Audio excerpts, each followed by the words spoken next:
So the starter seems to be working, the Bendix is engaging, so most likely the problem is going to be on the Freewheel primary gear assembly. What I'm going to do is drain the oil, drain the coolant, and remove the clutch and side cover. So I finally received the tools to remove the Freewheel on the KTM. And this is the extractor, and this is the pin that protect the shaft that this screw is going to be pressing against. So in order to remove the Freewheel, I'm going to install this KTM small tool in here, and then the extractor.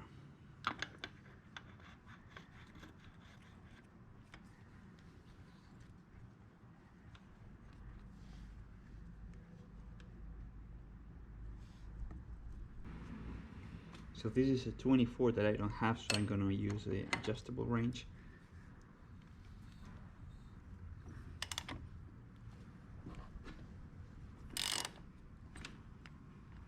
There we go.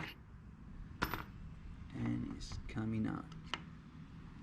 So in order to remove the Freewheel, first I need to remove the locking key that is embedded in the shaft. To remove it, I used a small screwdriver and a hammer and then hit it gently. Now with pliers I should be able to pull it out. Once the key is removed, the Freewheel should come out easily. So far seems to be working. So like now it's catching, but not all the time. So you can see the race is a little bit pitted here. So let's see this one inside.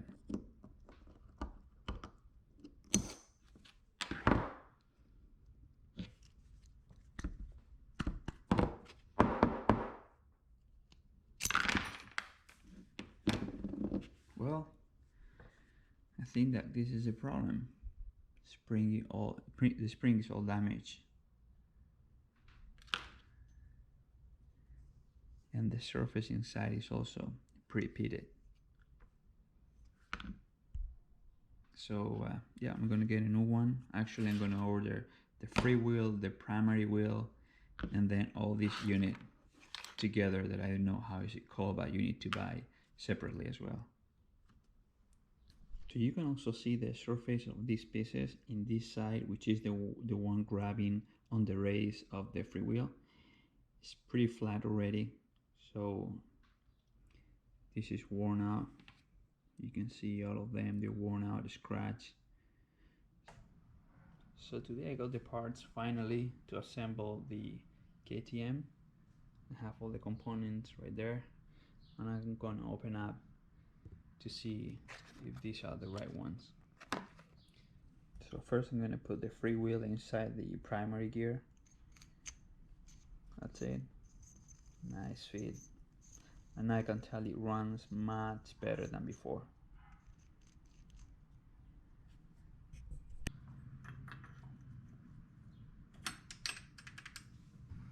And I'm going to install the key that goes right there.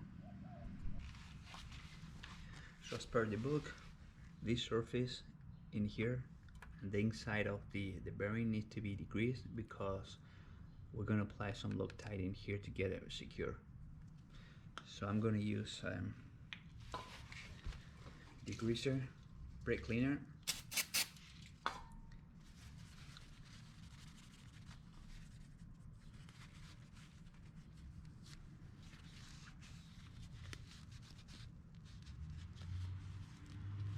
Next step, I'm going to apply just a little bit of Loctite, the 648, the green one.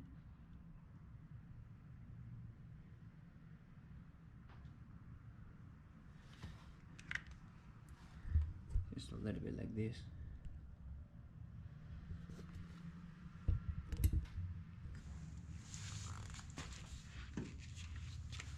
And now I'm going to put the gear back.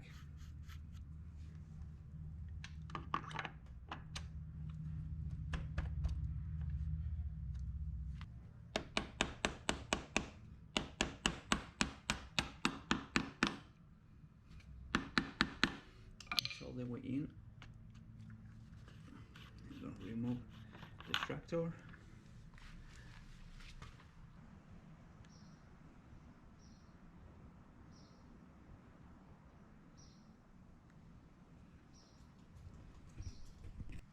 And I'm going to mount this nut that has to be tied at 100 Newton meters. So,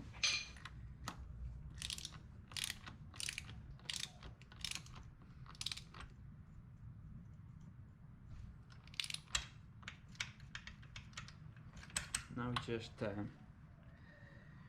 kissing the surface and let it on once I install the clutch.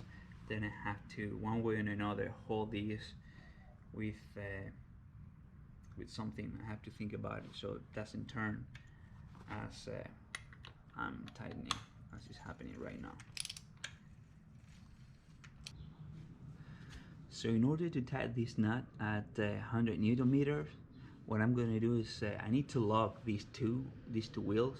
So I'm going to use the oil damage gear, put it in here, and as you can see, when you just turn this a little bit, it's going to grab, and then it's going to be able to tighten.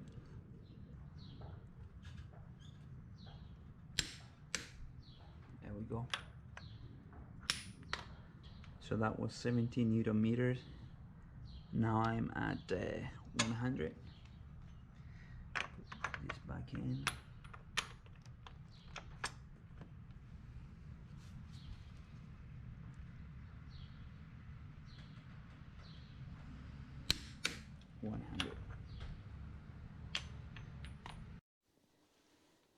The water pump gear has a punch mark next to one of its teeth, which I mark with a yellow pen.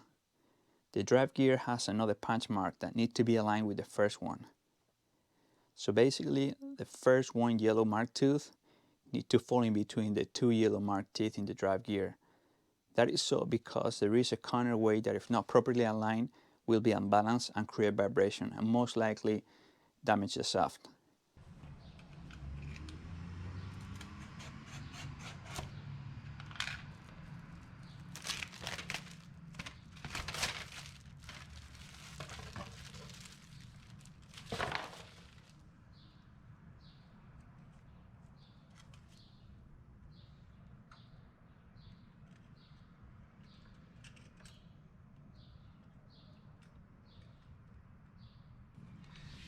So you put the clutch to tighten this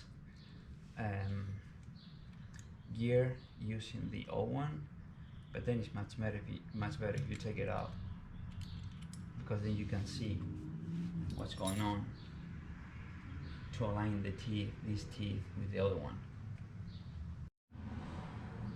So now that I removed the clutch, you can see much easier the gears. So to get them aligned, it's much easier just to remove it.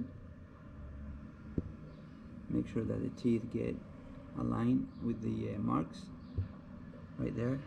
And now I'm going to install the clutch.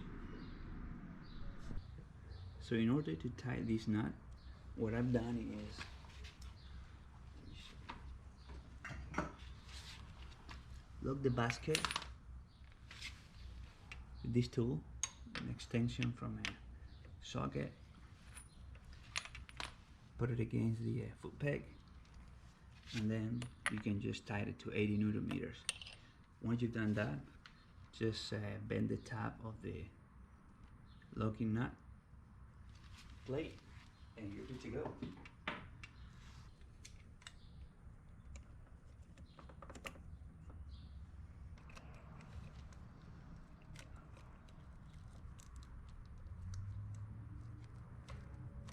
And according to the manual, this is to be tied at 6 Newton meters.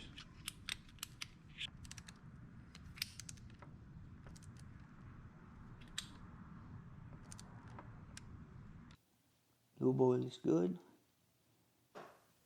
Coolant level is good, so we're good to go. So if everything went well, this thing should pour like a kitten.